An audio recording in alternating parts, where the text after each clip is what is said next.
And we're now getting in Karnataka's Deputy Chief Minister DK Shivakumar's latest post after this meeting that took place with Kiran Mazumdar-Shaw. He has said in that post, and I'm quoting, "It was a pleasure to meet entrepreneur and founder of Biocon at my residence today. We had an engaging discussion on Bengaluru's growth, innovation and the path ahead for Karnataka's growth story." Unquote. So remember, after the war of words, a meeting that DK Shivakumar claims has been rather cordial. He's put out this tweet with an image of him meeting with Kiran Mazumdar-Shaw at his residence, and he's talking about how it has been an engaging discussion on Bengaluru's growth, in fact, the growth story of Karnataka. My colleague Harish Upadhyay with more details about this particular meeting that took place at the residence of DK Shivakumar. Harish. Yes, remember over the last week or so, we've seen a lot of back and forth between DK Shivakumar and Kiran Mazumdar-Shaw. On Saturday, in fact, everyone thought that it had reached a point where it was getting uneasy for the government and even Kiran Mazumdar-Shaw.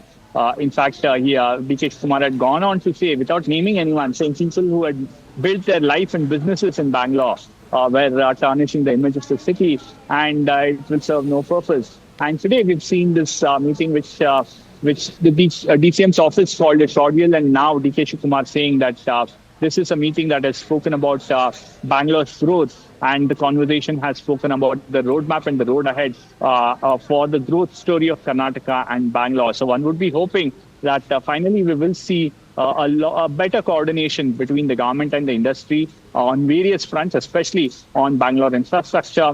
And the fact that some of these people that we are talking about, including Kiran Mazumdar-Shaw, have been on various panels of Karnataka government, especially on Bangalore infrastructure and Bangalore growth. One would be hoping that in the coming days that would continue.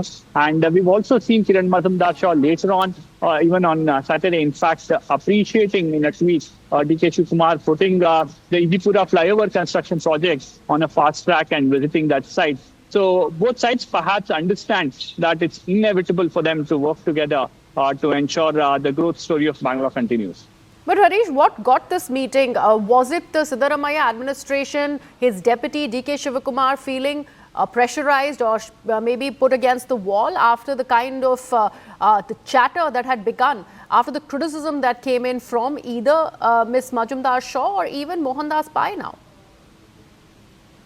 Well, in fact, if you see over the last 3 to 4 days, in fact, nearly a week, government's attitude or rather the strategy had changed. Initially, in the first few tweets or in the first few days of this entire back and forth that had happened, we saw the government talking about how they will address all these concerns. But later on, everybody got on aggressive front, whether it was MB Patil, whether it was Santosh Lad, or later on even the DCM himself, saying that criticism is accepted, but targeted defaming or targeted statements is something that's unacceptable. And that was the statement by many of them.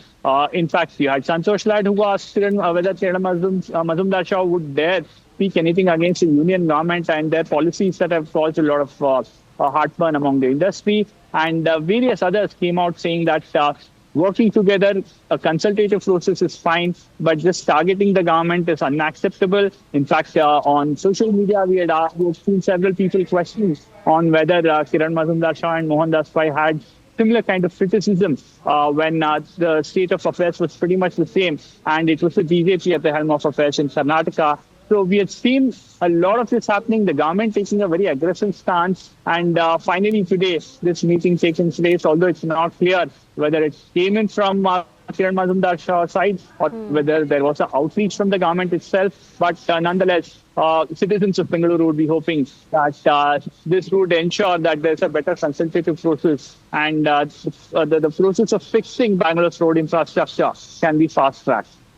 And if we go back, Harish, to the past statements of DK Shivakumar himself, in fact, he has gone on record and spoken about how Bengaluru's infrastructure, if we talk about, let's say, roads alone, is going to take several years to be fixed. So he too, being in the government, in the state, has said and made statements, made comments to this tune.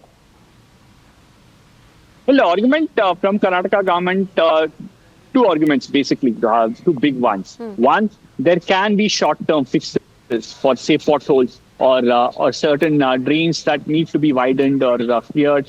That is a short-term fix that is underway right now. But the capacity issue is something that has to be fixed over a period of time. For example, every day, 3,000 new vehicles get registered in Bangalore. That's anywhere around 3 lakh new vehicles in the city.